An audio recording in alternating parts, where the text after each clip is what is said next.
नमस्कार। क्या 1932 का मुद्दा केवल राजनैतिक है या इसका समाधान होना है? क्योंकि शीतकालीन सत्र शुरू होते ही 1932 का जिन फिर से बाहर आ गया है।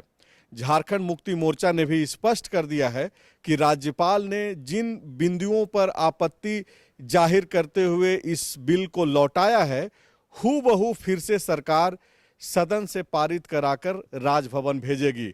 हमारे साथ मनोज पांडे हैं। झारखंड मुक्ति मोर्चा ने आज बाकायदा इस मुद्दे पे प्रेस कॉन्फ्रेंस किया। झारखंड मुक्ति मोर्चा के महासचिव सुप्रियो भट्टाचार्य तकरीबन 20 मिनट तक इस मुद्दे पे बोलते रहे।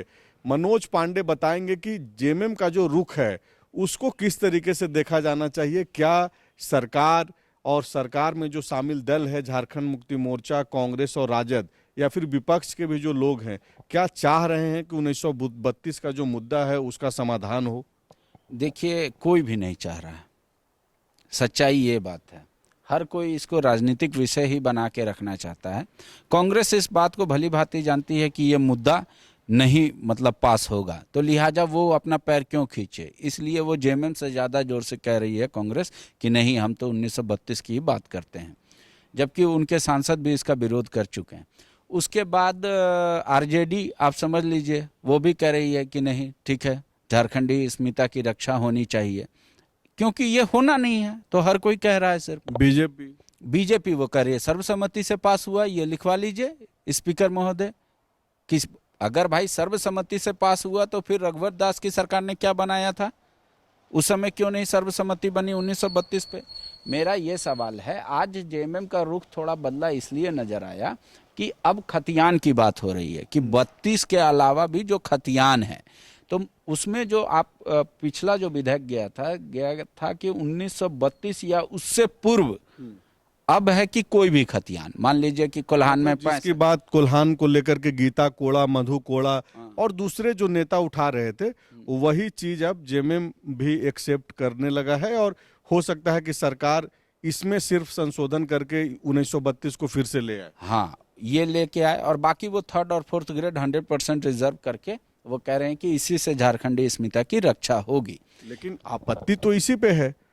राज्यपाल जो बिंदु उठा रहे हैं कि तृतीय और चतुर्थ वर्ग में जो 100% रिजर्वेशन की बात है, मेन सवाल तो यही पे है। इसी कारण तो बिल लौटाया जा रहा है। हाँ, राज्यपाल ने सुझाव दिया है कि 3rd ग्रेड नहीं, 4th ग्रेड आप रिजर्व कर सकते हैं 5 साल के लिए। एक लिमिटेड दीजिए और 5 साल के बाद इसकी समीक्षा करेंगे।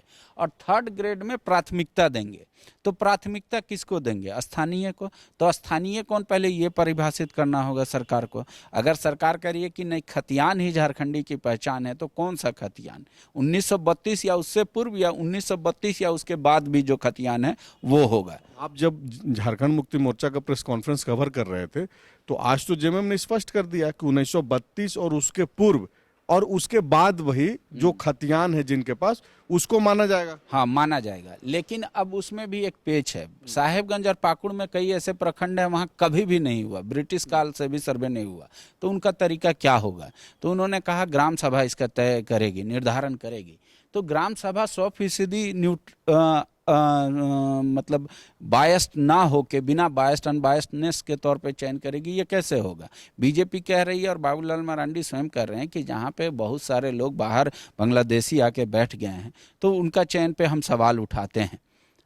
तो अभी से ही अगर ये सवाल होगा तो ये सर्वसम्मति कैसे हुआ? क्या बाबूलाल को ये लग रहा है कि जिसको बांग्लादेशी बता रही है बीजेपी, अगर ग्राम सभा को इजाजत होगा कि वो अपने हिसाब से खतियान देने का अधिकार जब होगा, तो क्या उनको लग रहा है कि बांग्लादेशियों को भी अधिकार मिल जाएगा? नहीं, खतियान देना नहीं होगा। वो सिर्फ चिन्हित कर देंगे कि ग्राम सभा ने आज ये सर्वसम्मति से निर्णय लिया कि अमुक व्यक्ति पिछले कई इनके दशक से या 1932 से इनके पूर्वज यहाँ सर्टिफाई करना, कुल मिलाकर वही बात। हाँ, लेकिन सबसे बड़ा सवाल है, आज मैंने यही कहा कि जब सरकार कह रही है कि हम झारखंडी अस्मिता की रक्षा करने के लिए ये सब सारे फैसले ले रहे हैं, तो सरकार जो वर्तमान में वैकेंसी निकाल रही है, जो ओपन फॉर ऑल है, जिसको बच्चे 60-40 बोल रहे हैं, 60 रिजर्वेशन और 40, तो इसमें क्या झारखंडी हितों की रक्षा हो रही है कि नहीं? तो कह रहे हो रही है। अगर सरकार कह रही है कि झारखंडी हितों की रक्षा इसमें भी हो रही है, तो फिर खतियान का क्या ज़रूरत है? ये दोनों नीति तो जरूरत है ना, लोग कौन स्थानीय है इसकी तो जरूरत है ही। ये तो इसमें तो कोई सवाल नहीं है, और ये पॉलिटिकल पार्टियों को डिसाइड करना है, वो सरकार में जो शामिल लोग हैं वो अपना डिसाइड करेंगे। इस जहां तक जो एक क्वेश्चन आपके मन में चल रहा है उसको लेकर के, तो मुख्यमंत्री ने भी मानसून सत्र के आखिरी दिन जब वो संबोधित कर रहे थे तो उन्होंने बाकायदा स्पष्ट कहा था कि ये जो 60-40 का जो बात है उसमें भी वो लोग 80% लोगों को स्थानीय को ही देंगे, 20% जो अभी बाहरी जो घुस रहे हैं उसको भी रोकने की ये लोग कोशिश कर रहे हैं कि कैसे जो है यहाँ के ही लोगों को ज़्यादा से ज़्यादा नौकरी दी जाए। तो अगर सरकार ये बातें बोल रही है, सरकार का जो दल है यानी कि झारखंड मुक्ति मोर्चा इस तरीके से बोल रहा है, तो इसको मानने में क्या दिक्कत है? इसमें मानने में ये दिक्कत है कि ये राजनीतिक बयान है। अगर सरकार के पास कोई फार्मूला नहीं है 60-40 में, वो तो बच्चे स्वतः जिनके पास मेरिट है वो आ रहे हैं यहाँ के लोकल, तब सरकार ये कैसे कह सकती है कि हम 80% यहाँ के लोगों को देंगे? अगर आप कानून बनाते तब तो बोलते। अगर दरवाजा सबके लिए खुला है तब तो फिर जो आ रहा है, मान लीजिए 80% यहाँ के, तो वो अपने मेरिट पे आ रहे हैं, उसमें सरकार का योगदान नहीं है। वही बात मुख्यमंत्री वगैरह बोल रहे थे, लगातार उनके लोग भी बोलते हैं ये चीज, लेकिन सवाल वही है कि अगर 1932 को लेकर के जिस तरीके से राजनीति हो रही है, राजनीति तो बीजेपी भी कर रही है, बीजेपी भी सदन के अंदर तो 1932 के मुद्दे पे साथ में रहती है। हाँ, उन्होंने बाकायदा पिछली बार कहा कि हमारा ये नोट किया जाए अध्यक्ष महोदय की सर्वसम्मति से इसे पास माना जाए। क्यों? क्योंकि होने वाला नहीं है। कांग्रेस क्यों इसका समर्थन कर रही है? क्योंकि होने वाला नहीं है। आरजेडी क्यों इसका समर्थन कर रही है? क्योंकि होने वाला नहीं है। तो क्या ये सिर्फ राजनीतिक मुद्दा है? यही सवाल है। लेकिन अगर पांडे जी आप जिस तरीके से बोल रहे हैं कि होने वाला नहीं है, और इधर से भी लोग एकदम उस लाइन को पकड़े हुए हैं कि ये हो सकता है और उसके लिए ये प्रावधान है, और वो प्रावधान 9वीं अनुसूची है, तो 9वीं अनुसूची में तो प्रावधान है, इससे तो खैर कोई दो राय नहीं रखेंगे। नहीं। अगर इसमें बीजेपी का सहयोग मिल जाए, जिस तरीके से हेमंत सोरेन चाह रहे हैं कि यहाँ के लोगों के हित के लिए 1932 या उसके पूर्व या फिर उसके बाद वाली बात जो अभी नए तरीके से जोड़ी गई है आज के प्रेस कॉन्फ्रेंस में, जिस पे बोला भी गया है जैसा आप बता रहे हैं, तो अगर इसमें बीजेपी का सहयोग मिल जाता है, राजभवन का सहयोग मिलता है, केंद्र से सहयोग मिल जाता है, तब तो ये संभव है। नहीं, आप इस बात को समझिए, स्थानीय नीति और नियोजन नीति दोनों अलग अलग मुद्दा है। अगर दोनों को आप एक में मिलाते हैं कि हम 100% 3rd ग्रेड और 4th ग्रेड के नौकरी स्थानीय को देंगे, तो स्थानीय भी परिभाषित करना होगा। सवाल ये है क्यों नहीं हो सकता है? ये लोग जानते हैं, क्योंकि सुप्रीम कोर्ट ने हालिया आदेश में कह दिया था कि 9वीं अनुसूची मतलब में कोई कानून डालने से ऐसा नहीं हो सकता कि उसकी हम समीक्षा नहीं करेंगे। दूसरी बात कि अगर राज्यपाल के पास ये भेज देते हैं, उनके पास कोई कट ऑफ टाइम नहीं है कि कितना दिन डिटेन करेंगे, फिर अगर वो वापस कर देते हैं तो फिर तीसरी बार जब जाएगा तो राज्यपाल बाद हैं तो मान लीजिए राष्ट्रपति को भेज देंगे, राष्ट्रपति एक ही लाइन में खारिज कर देंगे कि भाई 2 बार गवर्नर ने इस फाइल को वापस कर दिया, इसी पे खारिज हो जाएगा। ये तो अनुमान है ना, चूंकि संबंध अच्छे नहीं है। अगर संबंध अच्छे होते, बीजेपी से केंद्र का सहयोग मिलेगा, तो जाहिर सी बात है कि 9वीं अनुसूची में जब चूंकि लोकसभा के पास तो ऑलरेडी उनके पास अधिकार है कि नियोजन में जो संशोधन की बात है, नियोजन में 100% रिजर्वेशन की जो बात है, वो संसद के पास अधिकार है 100% रिजर्वेशन की बात। तो अगर संसद अगर मदद कर दे या केंद्र अगर सहयोगात्मक रवैया अगर अपनाए और स्टेट का जो मसला है, जो डिमांड है, उस पर अगर सहयोग करे, बीजेपी चाह ले, तो क्या यह संभव नहीं है? नहीं है, क्योंकि सुप्रीम कोर्ट ने कह दिया कि 9वीं अनुसूची में आप कोई कानून को लाके डाल देंगे और हम इसको मान लेंगे, ये समीक्षा में आएगा। इसीलिए गवर्नर को रखा जाता है कि मान लीजिए अमुक किसी दल के पास कोई बहुमत है, तो वो तो सदन में हर बार पास करा के गवर्नर तक भेज देगी, और 2 बार गवर्नर वापस करेंगे, तीसरे बार बाध्य हो जाएंगे और राष्ट्रपति के पास चल जाएगा, और राष्ट्रपति भी अगर साइन कर दी तब तो फिर उन हितों की रक्षा कौन करेगा? कॉन्स्टिट्यूशन की। तब तो जो बहुमत में रहेगा उन्हीं का सिक्का डंका चलेगा। तो इसीलिए 9वीं अनुसूची पे सुप्रीम कोर्ट ने हाल ही फिलहाल में कहा था कुछ वर्ष पहले कि ऐसा नहीं है कि 9वीं अनुसूची में किसी भी आप कानून को डाल दीजिएगा और उसकी समीक्षा नहीं होगी, ऐसा नहीं होगा, उसकी समीक्षा होगी। दरअसल यहाँ आपको बताना होगा, यहाँ पे देखिए, जब सोनी कुमारी का मुद्दा गया था कोर्ट, तो सुप्रीम कोर्ट में सरकार को उसको लड़ना चाहिए था कि 3rd और 4th ग्रेड की नौकरी यहाँ के बच्चों के लिए अत्यंत जरूरी है, क्योंकि हम पिछड़े हुए हैं सर। हमको इसलिए यहाँ के लोगों को बढ़ाना है। लेकिन वहाँ पे क्या था, 85 कट ऑफ डेट था मान लीजिए। वैसे तो शायद इस वजह से सरकार नहीं फाइट की कि फिर रघुवर को वो सपोर्ट करती उनके पॉलिसी को। तो वहाँ पे एक बार आप फाइट नहीं किए, वहाँ पे आपने कह दिया कि हाँ ये गलत है नीति, तो फिर तो आप भी वही नीति बना रहे हैं, आप भी वही नीति बना रहे। इसीलिए गवर्नर ने फाइल लौटा दिया ये कहते हुए कि भाई 100% नहीं हो सकता। अब प्राथमिकता वो उन्होंने दिया है कि प्राथमिकता 3rd ग्रेड में यहाँ के लोकल को प्राथमिकता दे दीजिए और 4th ग्रेड रिजर्व कर दीजिए 5 साल के लिए। मतलब एक जो पेंच फंस रहा है वो स्थानीयता में जो नियोजन का जो मसला जोड़ा गया है।